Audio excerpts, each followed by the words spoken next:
Student, आज आप पढ़े क्रैश कोर्स।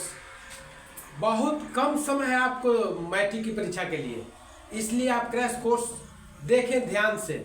वह मैंने आज बताने जा रहा हूँ प्रकाश ऑप्टिक्स। प्रकाश क्या है बताइए, परिभाषा लिखा हुआ है, लेकिन मैं बता रहा हूँ कि देखने की बाह्य अनुभूति को ही प्रकाश कहते हैं। जिस चीज से आपको दिखाई देता है उसे प्रकाश कहते हैं। प्रकाश के गुण क्या है? देखिए, प्रकाश के गुण है, यह विद्युत चुंबकीय है, यह सीधी रेखा में गमन करती है, इसके गमन के लिए माध्यम की आवश्यकता नहीं होती है। अब देखें, प्रकाश निकलता है कहाँ से? जिस स्थान से निकलता है उसे प्रकाशीय स्रोत कहते हैं। अब प्रकाश की दृष्टि से पदार्थ कितने तरह के होते हैं? तो प्रकाश की दृष्टि से पदार्थ 3 तरह के होते हैं। पहला को पारदर्शक, दूसरा को अपारदर्शक और तीसरा को प्रभाषक कहते हैं। अब आप चले आगे चलते हैं तो प्रकाश का परावर्तन होता है। तो प्रकाश का परावर्तन क्या है?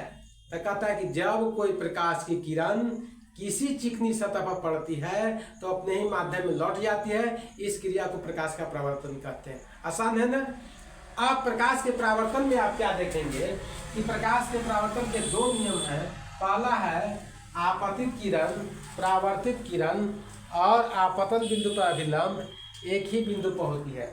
दूसरा चीज है कि आपतन कोण और परावर्तन कोण बराबर होता है। अब यहाँ देखें ना, ये आप मान लीजिए कि आपको समतल दर्पण है, समतल दर्पण है। समतल दर्पण में जब प्रकाश आपको आ रही है, इसी को न कहते हैं आपतित किरण, और जो लौट रही है उसको कहते हैं परावर्तित किरण।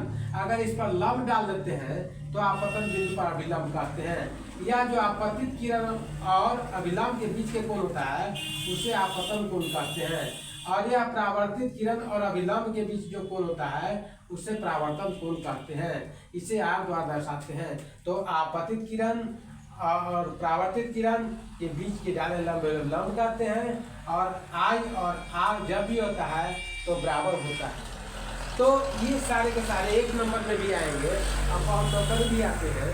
आप देखें ना कि परावर्तन से क्या क्या चीज होता है। तो परावर्तन से दर्पण बनता है। दर्पण क्या है? तो दर्पण वह चिकना सतह है जो प्रतिबिंब का निर्माण करता है। तो दर्पण जब चिकना सतह है, प्रतिबिंब का निर्माण करता है, तो दर्पण कितने तरह के होते हैं? तो दर्पण 2 तरह के होते हैं। कौन कौन बता सकते हैं? पहला को समतल दर्पण कहते हैं, दूसरा को गोलीय दर्पण कहते हैं। तो समतल दर्पण क्या है?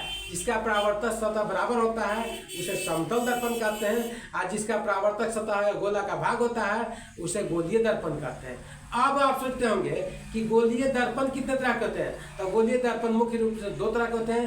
पहला को उत्तल दर्पण कहते हैं और दूसरा को अवतल दर्पण कहते हैं। इस तरह से अगर आप बराबर पढ़ेंगे तो बहुत जल्द ही आप पास कर जाएंगे। थैंक यू, धन्यवाद।